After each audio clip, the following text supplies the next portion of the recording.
Everyone, welcome to West Ham Fan TV's big match preview. Happy New Year to you all. I'm Scotty Collier. I've got the privilege of doing the last video of 2017. Thank you very much for all your support throughout the year, throughout the season and throughout the year. You know, let's hope to bigger and better things on the pitch from West Ham in 2018. Straight into the game, Tuesday night, 7:45 kickoff at the London Stadium. We welcome West Brom. A huge game to start the year with. Massive 6-pointer. A game we can't afford not to win.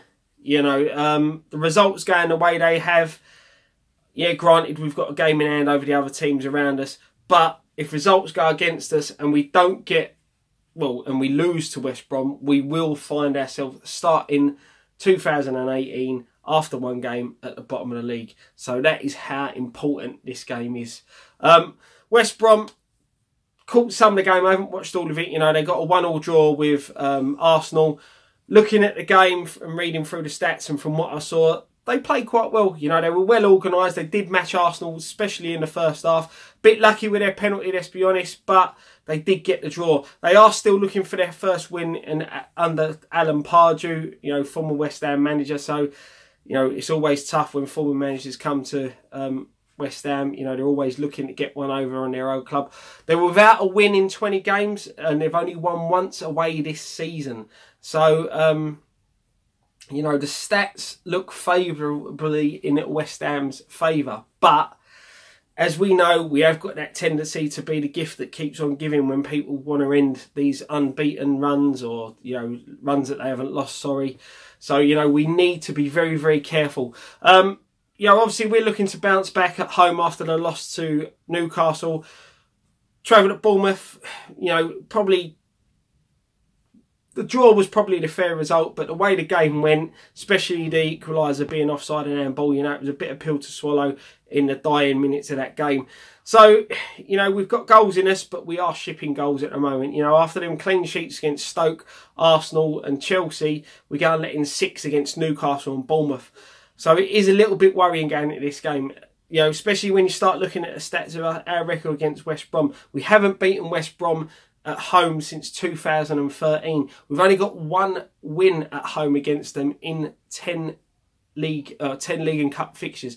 You know, that is at home. Obviously, 6 of those are draws, so there's not many losses in there, but for me, this is a game that we can't afford to lose or draw. It has to be a win, especially leading into the fact that we've got Tottenham 2 days after.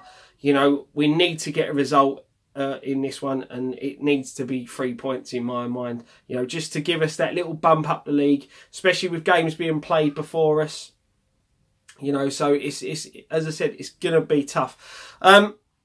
West Brom probably line up 4-4-2. Start up top with Robson Kanu and Rodriguez. Be interesting to see whether they'll have any changes, especially as they're going to play 2 games in 2 days. You know, another bonus for us is we have had roughly a week off since the Bournemouth game, so that could play in our favour. So as I said, I see them lining up 4-4-2 with them 2 up top. They don't have as much pace about them as Newcastle and Bournemouth do. So, you know, teams that are troubling us at the moment are teams that hit us with pace. I don't see in the West Brom side as much pace, as I said, as what Bournemouth and Newcastle have got. So hopefully we can tighten things up at the back and be a bit more solid.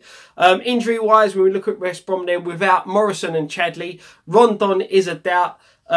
Johnny Evans, a lot of transfer rumours floating about him going to Manchester City. Will he be playing, bearing in mind the transfer market opens up tomorrow?